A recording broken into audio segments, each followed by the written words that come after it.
మన ప్రభువును రక్షకుడైన యేసుక్రీస్తు వారి నామములో ఈ మాటలు వింటున్న మీ అందరికీ నా హృదయపూర్వక వందనాలు. ఈరోజు నా కోసం ఆత్మీయ కార్యక్రమానికి మిమ్మల్ని అందరినీ ప్రేమపూర్వకంగా ఆహ్వానిస్తా ఉన్నాను. కొద్ది నిమిషాలు దేవుని వాక్యాన్ని ధ్యానము చేద్దాం.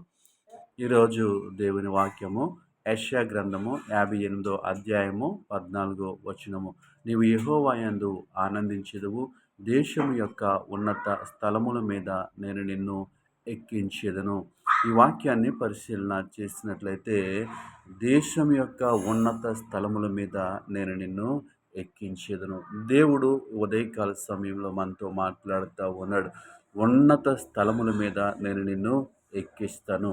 ఆయన మనల్ని ఉన్నతమైనటువంటి ఆలోచనలు ఇచ్చి, ఉన్నతమైనటువంటి స్థలముల మీదకి ఆయన మనల్ని నడిపించగలిగినటువంటి సమర్థుడు ఆయన.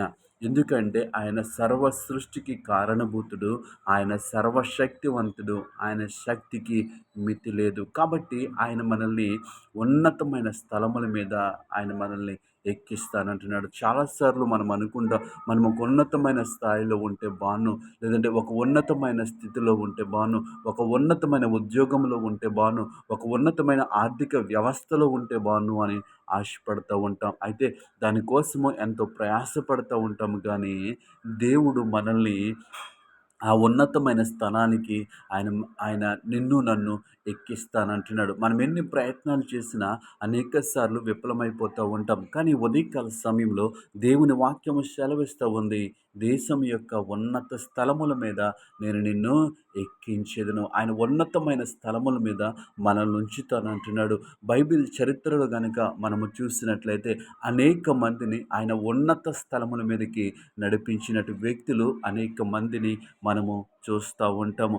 సాధారణమైనటువంటి వ్యక్తుల్ని దేవుడు దేశం యొక్క ఉన్నత స్థలముల మీద ఉంచిన సందర్భాలు అనేకమున్నాయి. అయితే వారు ఏ విధంగా దేవుని యందు భయభక్తులు కలిగి జీవించారో, దేవుని యందు విశ్వాసము కలిగి జీవించారో, దేవుని యందు నమ్మకము కలిగి జీవించారో, మనము కూడా ఆ విధమైనటువంటి విశ్వాసము, ఆ విధమైనటువంటి నమ్మకము కలిగి జీవించినప్పుడు ఆయన మనల్ని కూడా ఒక ఉన్నతమైన స్థానంలో ఉంచుతాడు. దేవుని నామానికి మహిమ కలుగును గాక. ఈరోజు నీకు ఒక స్థానము లేదని నువ్వు దిగులు చెందుతూ ఉన్నవేమో, నీకు ఒక ఉన్నతమైన ఆర్థిక పరిస్థితి లేదని, ఒక ఉన్నతమైన ఉద్యోగం లేదని నువ్వు కలత చెంది దిగులు పడతా ఉన్నవేమో, దేవుని వాక్యము సెలవిస్తూ ఉంది, నీవు యెహోవా యందు ఆనందించెదవు, దేశము యొక్క ఉన్నత స్థలముల మీద నేను నిన్ను ఎక్కించెదను. ఈరోజు నువ్వు దేని గురించి ఆలోచన చేస్తున్నావో నాకు తెలియదు, కానీ ఈ వాక్యం వింటున్న నీతో దేవుడు మాట్లాడుతూ ఉన్నాడు.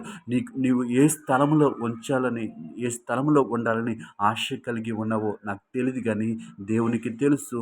అందుకే ఈ మాటలు నీతో మాట్లాడుతూ ఉన్నాడు. ఆయన ఉన్నత స్థలము మీద నిన్ను ఎక్కిస్తానంటున్నాడు. కాబట్టి ఈ వాక్యముని బట్టి ధైర్యము తెచ్చుకుని, ఈ వాక్యమందు విశ్వాసం ఉంచి దేవుని యందు ఆనందించు. నీవు ఉన్నటువంటి స్థితిని బట్టి నువ్వు కృంగిపోకుండా, నీకున్నటువంటి స్థితిని బట్టి నువ్వు నీవు నిన్ను నువ్వు తక్కువ చేసుకుని, నా పరిస్థితి ఇంతే, నా స్థితి ఇంతే అని నువ్వు నలిగిపోకుండా దేవుని యందు ఆనందించు.